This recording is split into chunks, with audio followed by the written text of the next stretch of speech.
हमें हमारी लुलु दिखाई जाती है जिसे बहुत ही ज्यादा गुस्सा आया हुआ था और वो घास को खड़ी जा रही थी। वो सोचती है अब मैं जितना इसके बारे में सोच रही हूँ मुझे और जरा गुस्सा आ रहा है। उसने बोला था ये पुडिंग तो बिल्कुल वर्थलेस है, इसको तो कोई भी बना सकता है और तुम्हें किसी शेफ की बनी पुडिंग खानी चाहिए। और वो तो बड़े गुस्से में थी। वो कहती है उसे क्या पता, वो तो कुछ जानता ही नहीं है, ये तो डैड ने मेरे लिए बनाई थी। और उस वक्त तो वो घास उखाड़ के अपना गुस्सा कम कर रही थी, लेकिन वो सोचती है मैं तो जरा गुस्सा थी, मुझे पीछे नहीं हटना चाहिए था, मुझे वो पुडिंग उसके मुंह पे मारनी चाहिए थी, लेकिन ये सिर्फ मैं इमेजिन कर सकती थी, ऐसा हो नहीं सकता। तो तभी उसे पीछे से कोई बुलाता है लुलु। तो लुलु पीछे देखती है तो उसकी छोटी छोटी आंखों में मोटे मोटे आंसू थे। तो तब वहां पर उसका डैड था।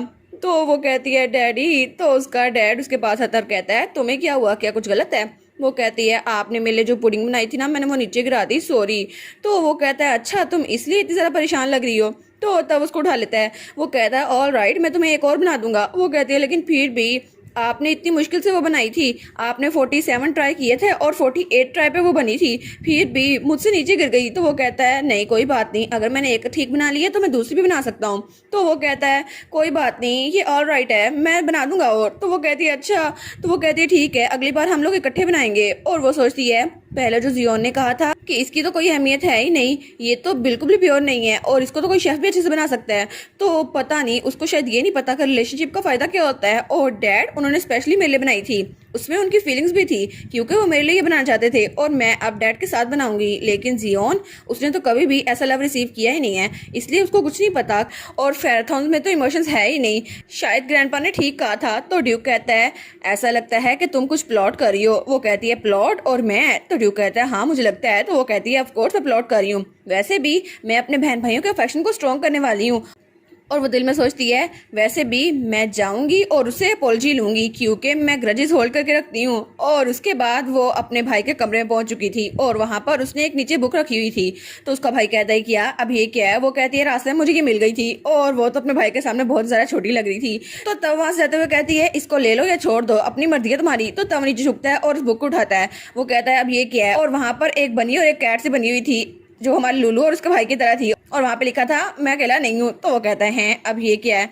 तो तब वो कहता है अच्छा मुझे बताओ ये आखिर है क्या? तो हमारी लुलु वो तो उसके सोफे पे बैठी हुई थी और अपनी सारी की सारी चीजें भी वहीं पे ले आई थी, अपनी ब्लैंकेट भी, अपने खिलौने भी। तो वो कहती है क्या मतलब, क्या बताऊं तुम्हें, मैं यहाँ पर हूँ ना। तो तब उसको देखता है, वो कहता है क्या? और तब उसके पास आता है। लुलु कहती है अब क्या हुआ?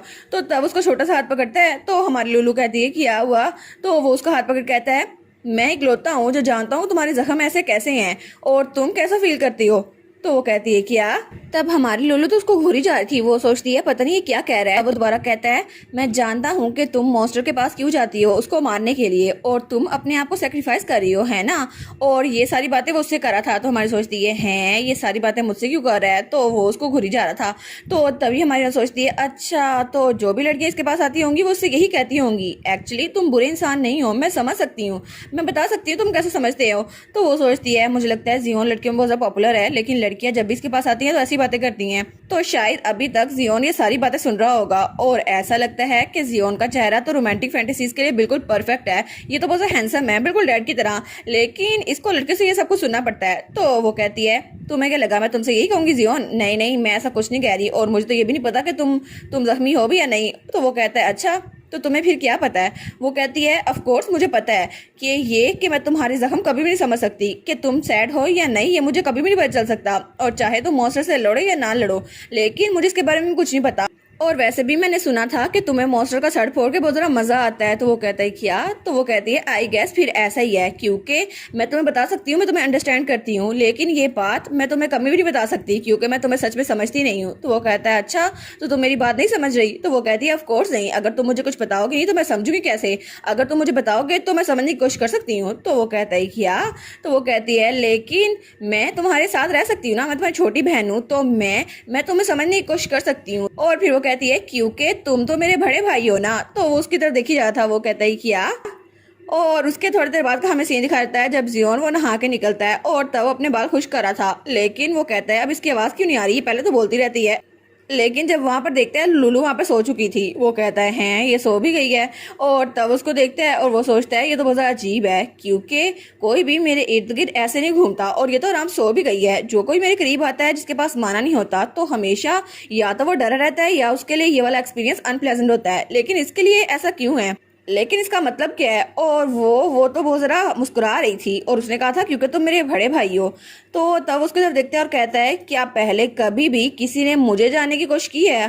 पहले हर कोई मुझे सिर्फ इसलिए अप्रोच करता था क्योंकि मैं फैरथन डची का बेटा हूँ, लेकिन अभी तक किसी ने मुझे जानने की कोशिश नहीं की। और तब वो लुलू की तरफ हाथ बढ़ाता है, लेकिन तभी अचानक कुछ होता है और उसकी बुक नीचे गिर गई थी। I am not alone. वो कहता है क्या? और तब लुलू वो उसके ऊपर थी, वो कहता है क्या? और तभी हमारी हीरोइन की एबिलिटी वाल स्लैम एक्टिवेट हो गई थी। तो हमारी हीरोइन तो आधी नींद में थी। वो सोचती है हैं ये कौन है? और जब वो देखती है तो वहां पर जियोन था और उसकी आंखों में जियोन का यक्स था। वो कहती है क्या जियोन? और तो वो कहती है आखिर तुम यहाँ कैसे आ गए? और वो सोचती है कि मेरी एबिलिटी नींद में ही एक्टिवेट हो गई, लेकिन कैसे? और वो तो जियोन के ऊपर बैठी हुई थी और जियोन बेचारा वो तो सोफे पूरा भी नहीं आ रहा था। तो तब उसको देखता है और वो कहता है एज एक्सपेक्टेड। और फिर वो सीधा होकर बैठ जाता है और फिर उसकी गाल खींचते हुए कहता है तुम पहली इंसान हो जिसने मेरे साथ ऐसा किया है। तो वो कहती है क्या? और तब जियोन स्माइल करता है और फिर उसे कहता है मेरा दिल तो अभी थोड़ा सा धड़का था क्योंकि मेरी बहन वो तो बहुत ज़रा क्यूट है और तभी भी उसने उसका गाल खींचा हुआ था। तो हमारी कहती है क्या? वो कहती है नहीं नहीं ऐसा क्यों? और तब हमें अगले दिन का सीन दिखा जाता है जब हमारी हीरोइन वहां पे बैठी आइसक्रीम खा रही थी। वो कहती है सच में ये ऑब्वियस है कि वो मुझे तंग कर रहा था। तो तब उसके सामने एरिस और इक्सियोन बैठे थे और वो दोनों तो बहुत ज़रा अनोय हुए हुए थे।